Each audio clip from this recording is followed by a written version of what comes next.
I'm excited tonight to have Pastor Anthony King with us in our service tonight. Pastor King serves the Lord in Hawaii. Anthony, thanks for being with us tonight. Hey, Brother Chapel, thanks so much for having us as part of this tonight.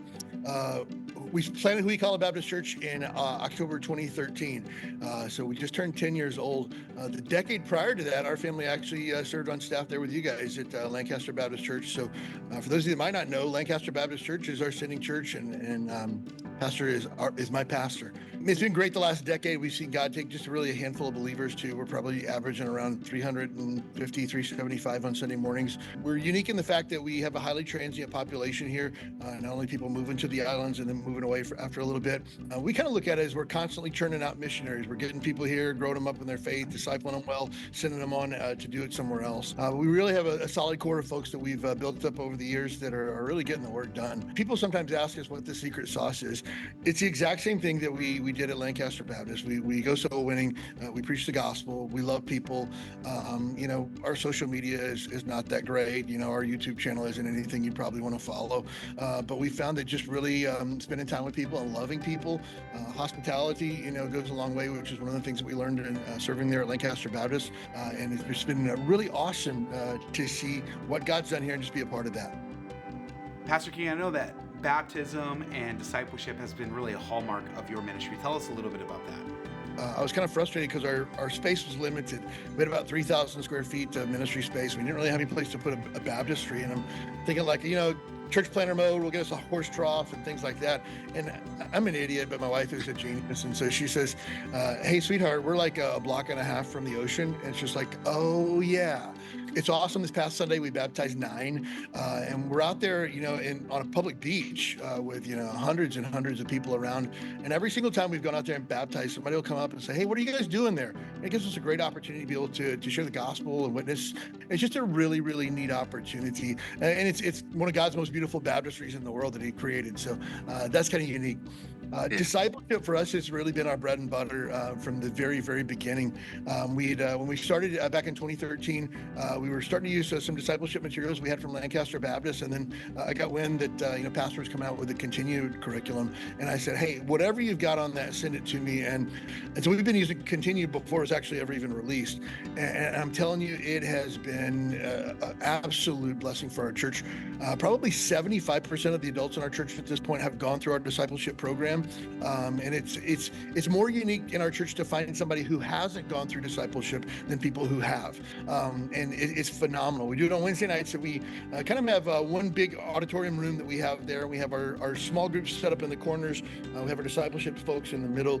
And it's just great because people in small groups will be like, hey, what's going on over there? What's that about? Hey, can I get in on that? It's just been one of those things that really has become part of the DNA of our church. So I can't fathom our church without discipleship, and it's been such a critical part of the growth of our church family. Pastor King, I know you've had some challenges in the last few months, and along with those, some opportunities. Will you tell us how the Lord's been working in your church the last few months? Man, December 30th, the day before New Year's Eve, our family lives in the church building that we're in here upstairs, and we're sitting on the couch and we see a bunch of people filing out from the restaurant next door. And I said, hey, I'm going to go find out what's going on. And I grabbed my flashlight to go downstairs, and the lights were off, and I was like, oh, something's not right. And I opened up the door, and there's just a huge wall of flames. Somebody had set our dumpster on fire, and then it caught our shed that was next to it on fire. And thankfully, the fire department got it out really quickly.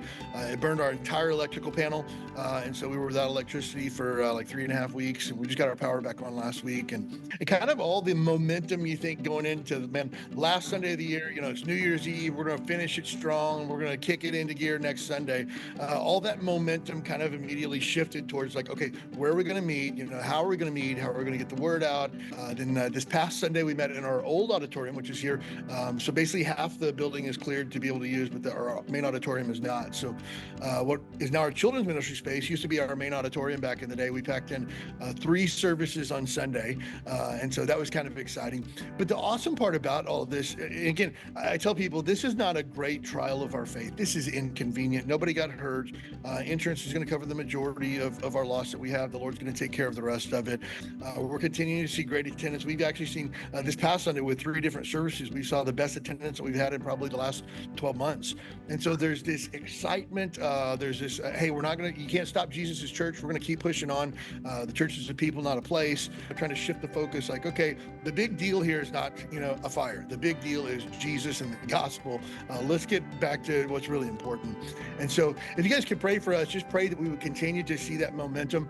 We have several families that are transferring out in the military this summer that have been really solid, serving families. And the great part about that is as we send people out, God always sends more people back. And so I love the fact that this isn't my church, it's Jesus's church. And so all I have to do is be in my place and be faithful, then everything else kind of falls into place. And so, but if you guys could just pray that God would just continue to bless, and I know that he will, as we continue to put him first. Pastor King, thank you once again for being with us tonight. We're praying for you. Thanks for the update. We appreciate you.